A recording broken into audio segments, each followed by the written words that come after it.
Bonjour, avez-vous déjà eu l'impression de ne pas être compris alors que vous parliez la même langue?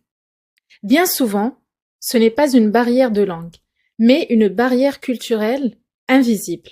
Parce que culture ne veut pas simplement dire le pays d'origine.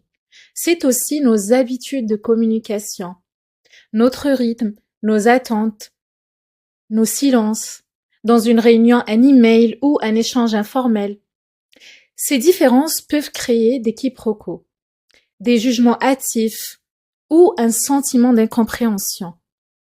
Et c'est là que la communication interculturelle devient essentielle. Elle nous invite à prendre conscience de nos propres filtres, à écouter autrement, à poser des questions simples plutôt que de supposer. Pour vous donner un exemple très concret, imaginez qu'on vous pose une question et que vous répondiez immédiatement. Dans certaines cultures, ce silence après la question est un signe de réflexion, de respect.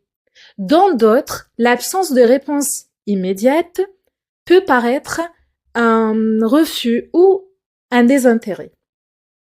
Cet échange minime peut pourtant changer la dynamique. Alors, pourquoi cette compétence nous concerne tous? Parce que nos environnements, écoles, entreprises, clients, équipes, sont de plus en plus diversifiés. Parce que communiquer bien aujourd'hui, ce n'est pas seulement transmettre un message, c'est créer du lien malgré les différences.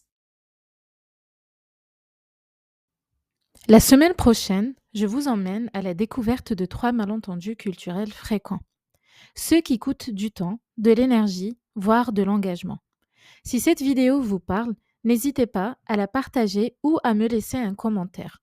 Et vous, avez-vous déjà vécu un malentendu culturel? Merci, à très vite.